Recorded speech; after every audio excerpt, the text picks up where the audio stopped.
Hey you guys, it's Peter, and welcome to my channel, Peterisms, where I tell stories of my life and just little things that I have learned as I've grown into the person that I am today.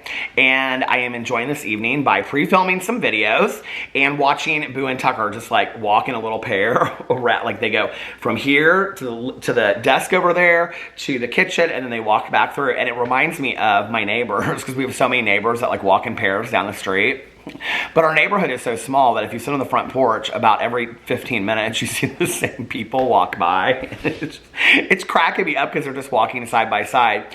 And I had started filming this video, and I didn't see that it didn't say record in the corner. Up here it says record. And so all of a sudden, I'm like just sitting here talking, and just like the camera just shut off. And I've had such camera problems today, just let me tell you. So anyway, I was like, well, all right, so I'll start the whole video over. All right. Let's get into today's meditation. I'm going to read from a Melody Beatty book. I'm going to read from this Melody Beatty book right here. Let's see what it has to say to us. Oh, I pulled right open to it. March 21st. Nurture the seasons of your soul. Study nature's way. Learn her rhythms, her seasons, her cycles. See how she hibernates and rests during the cold winter, using that time to replenish and heal. See how she bursts forth in a slow crescendo of green and bright colors over the spring, rejoicing in the inevitable new growth.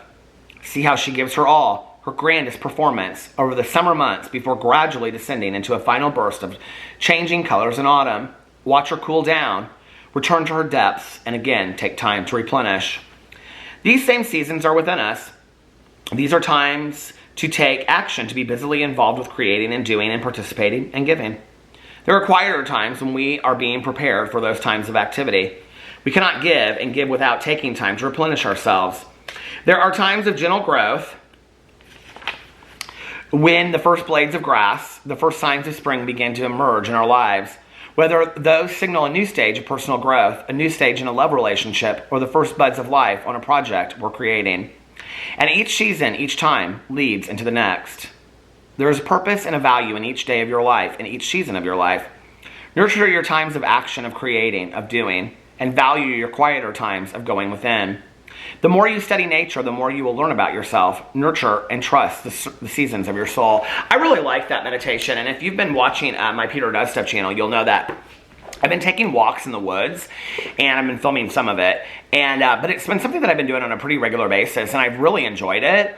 Yes, I do get scared out there sometimes, but by and large, if there are other people out there, I don't get scared at all. And, you know, and even though being in a pool is not nature, last summer, I spent like the majority of the summer every day sitting in the pool talking to my neighbors. And just I think the cathartic, therapeutic nature of just sitting in a pool, you know, drinking some coffee and enjoying the sunshine and talking to my neighbors and laughing was so healthy for me. Like it really, really, really made me feel alive and part of the world, part of the universe, you know. And I would get up in the mornings and I would have my coffee or my water. Hold on. And then I would, you know, do my prayers and my meditations outside while the dogs were running around. And, you know, then I would go get my I would make a cup of coffee here in the Keurig. And then I would go and get my coffee from Starbucks and usually do a review video, you know. And then I would go to the pool and then I would come home about 3 or 4 or 5. Film a couple videos, take a nap, and it was like the perfect life, you know?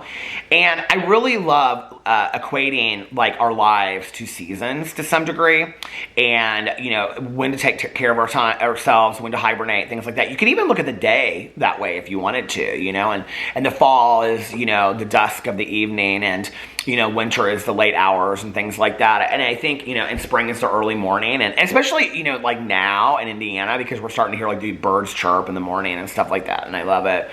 So I think it's important, and I think it's important to also, I know it sounds silly that I pay so much attention to this, me being able to sit in the pool, and I know people are like, well, yeah, it sounds like a great life. It was a great life last year that I had, and I'm excited about doing it again this year. And, you know, it was really just about me maneuvering my life around to allow myself to do that.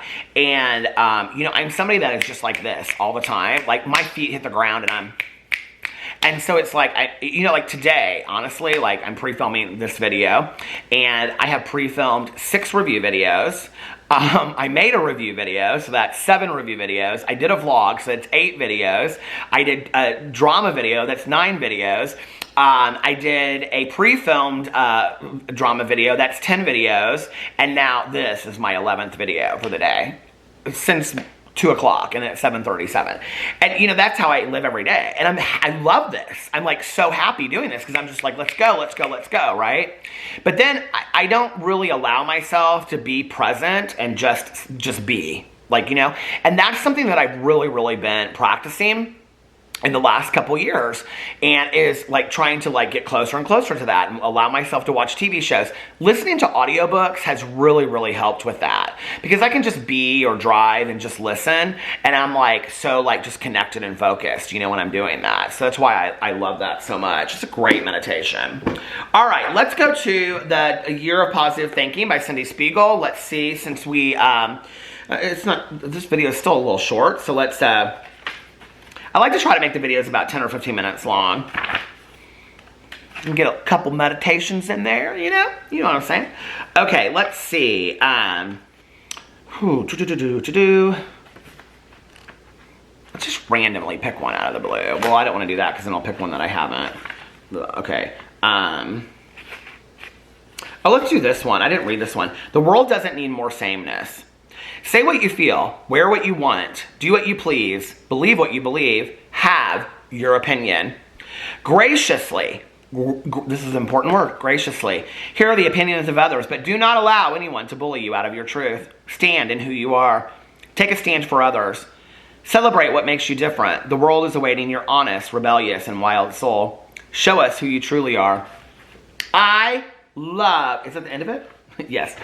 I love that meditation so much because, as you know, I am such a big believer in being too much. But being too much, I think, you know, is really kind of an extension of being your true, genuine, authentic self, which really was, like, took me a long time to feel comfortable in my own skin, and it felt, you know, it took me a long time to be comfortable just in who I was, you know. And I think, like, let's not misread the meditation. The meditation is not saying be a complete ASS and force your opinion on others. It's not what it's saying. It's saying graciously be willing to have conversations with people. You know, I think like one of the saddest things that has happened in the last, let's say, 5 or 10 years, and it's really, okay, you know, like, I think a part of social media, it's, you know, a byproduct of social media, is that everybody has an opinion. I mean, and listen, and I have, you know, a drama channel, so I'm one of those people, but everybody has an opinion, and everybody has a right to their opinion, and everybody thinks they're an expert, you know?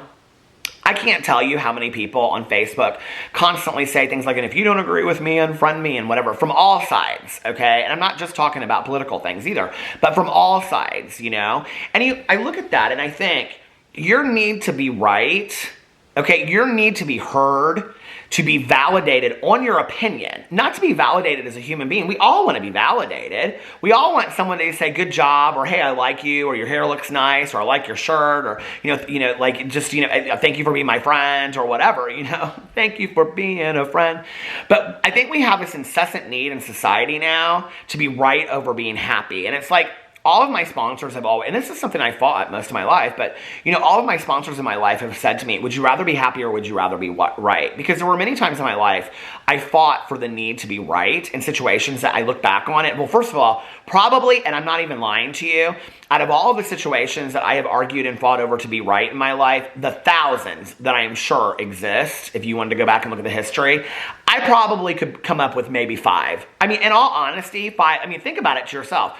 Every time in your life that you have fought about being right, like, have you ever been with somebody and you're like, oh, well, they have a water park in, you know, Cincinnati, and that person like pulls up their phone to prove you wrong or to prove themselves right, and it's like, what do you do? Like, do you have such a need to be right? Like, you know what I mean? Like, that's when, for me, like, the dinner is over. Like, I'm done at that point. You know, it's like, you want to be right. You're right. Like, I could care less, because I would rather be happy. I would rather have an enjoyable time. I don't need people in my life that are constantly trying to prove me wrong or trying to prove themselves right, you know? And that's where I got to a point where I was like, I don't have that need to be that right anymore. You know, I have sat in situations where people have said the most foolish things, and I'm not, like, again, I'm not talking about just opinions, I'm talking about, like, water park kind of things, you know what I mean? Where somebody will swear, you know, oh, there's a hotel in Las Vegas, you know, no, there's not, and I'm, like, sitting there going, yeah, there is, and I stayed there, you know? And they're like, no, there's not, and they're getting so angry about it, and I'm like, Okay, be right. Be right. Okay, because it's so important to you, you know. And then they're like, and I used to be that. Oh my God, I used to get so fired up. You can see the steam coming out of my ears, you know, over the silliest stuff. Well, fine. If you really think that there's a hotel in Las Vegas, I guess we can't be friends anymore. I mean, I never took it to that level, you know. But I did get that heated. And I just realized the emotional investment and roller coaster that goes into being that upset or that passionate about stuff that doesn't matter. Who cares? Who cares? It's just not that deep, you know. It just really isn't. Today, this one right here, I'd rather be happy. I'd rather be happy all day long. So those are some great meditations. Let me know what you think in the comment section below. I love you guys, and I'll see you tomorrow. Bye.